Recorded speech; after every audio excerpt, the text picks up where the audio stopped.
My friends, welcome back to the vlog. Starting things off, swapping out a busted motor as well as installing a new camera mount to hold the DJI Action 2 camera. And I've had this for a little bit. I got early access to it to do a review video on the Rotor Riot channel. And if you haven't seen that video, check it out. It's pretty fun.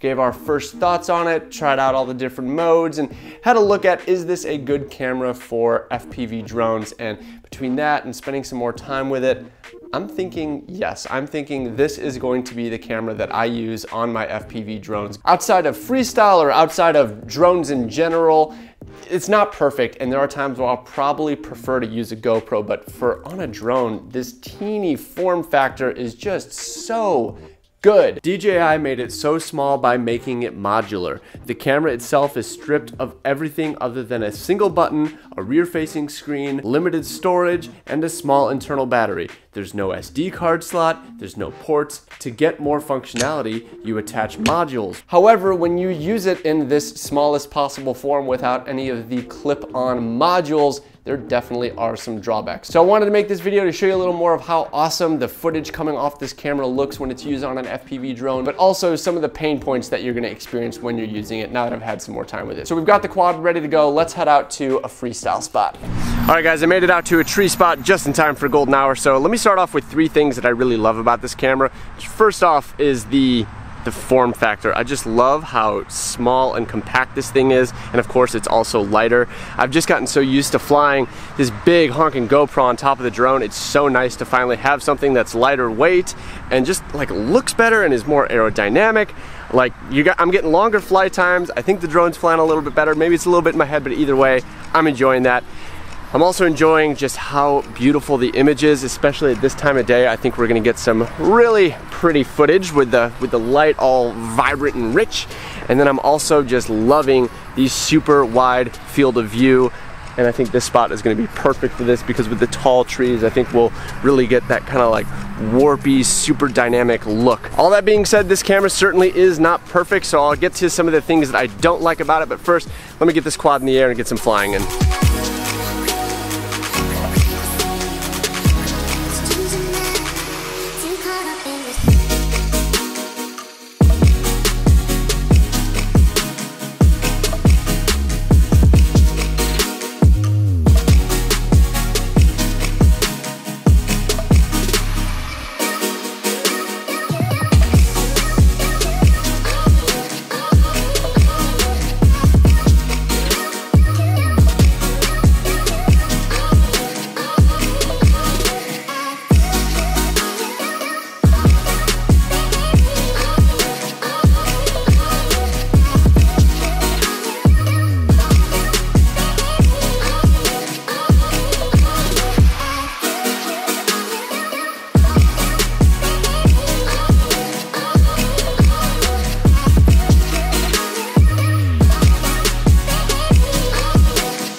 Not too bad of a crash.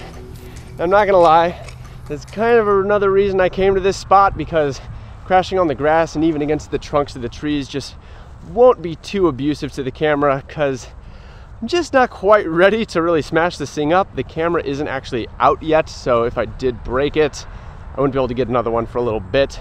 So I don't want to break it yet.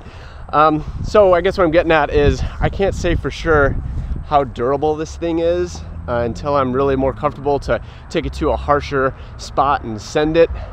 I don't know.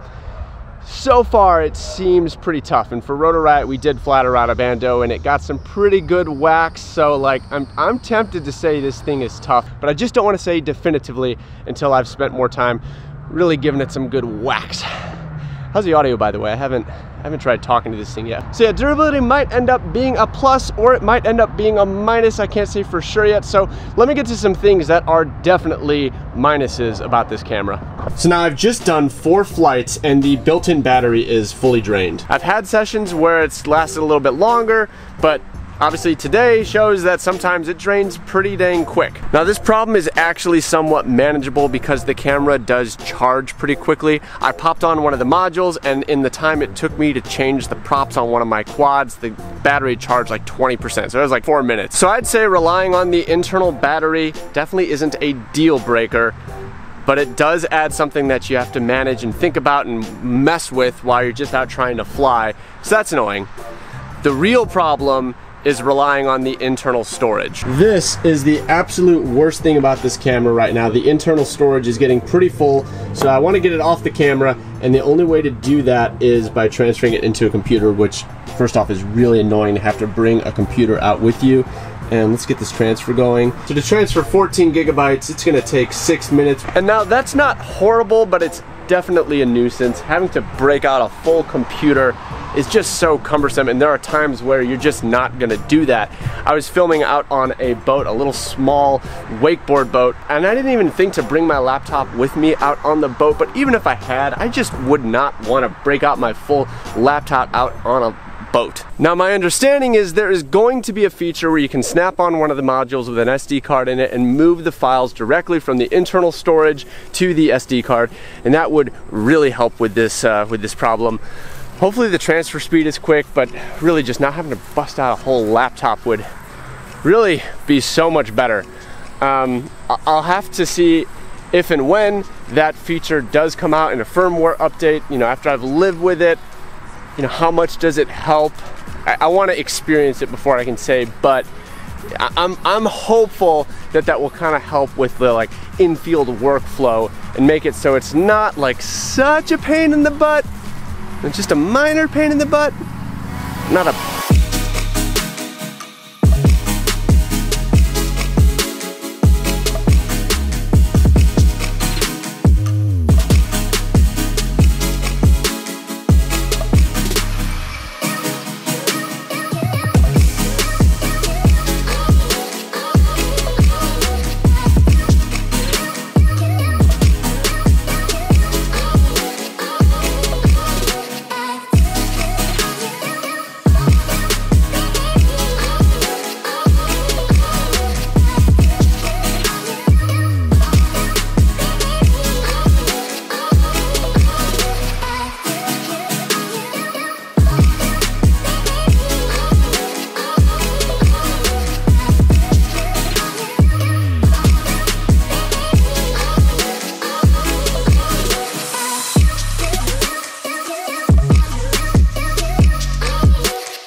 Alright, so I thought it'd be cool to also try this camera out on something else I might use as small action camera.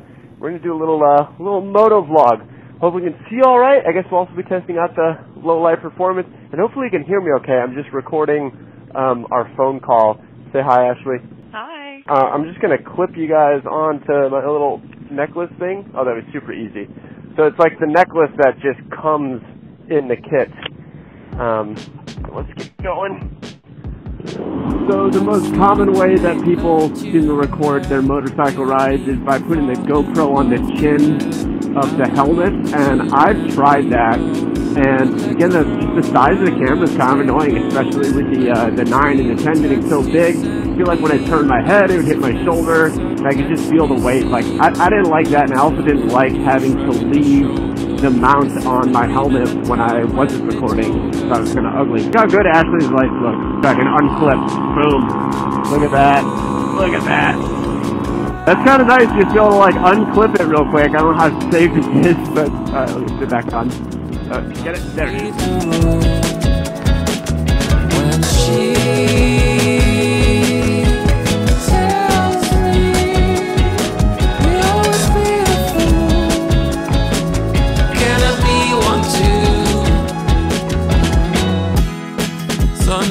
Been recording for over 14 minutes.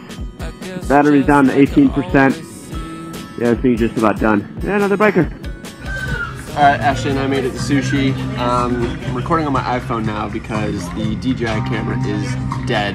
I was able to watch a little bit of the footage to see how it looked. Pretty good nighttime performance. Nothing like incredible. What do you guys think? That was alright. But yeah, while I was watching the footage, I used the last bit of battery. Definitely appreciated the smaller form factor versus having like the giant GoPro, but I don't know if it's worth the trade-off. I think you look way better with that than you do a GoPro on your chest. Yeah? Yeah, it's so big. It's right? so clunky, yeah. Yeah, it's a little teeny. Yeah, you don't even know it's there. I'm telling you, if I could come up with some like mount that like could magnetic it to the chin of the helmet, that would be ideal. Although then I don't know if I trust the magnet. It was kind of, I felt like a little nervous about just only having it magnet to the necklace, but it worked fine. Didn't fall off. It was nice to be able to unclip it. Like if you had one too, we could be at a stoplight and you could take it, clip. Alright, but that's about gonna do it for this one. Thank you guys for tuning in. Always appreciate you hanging out. See you next time.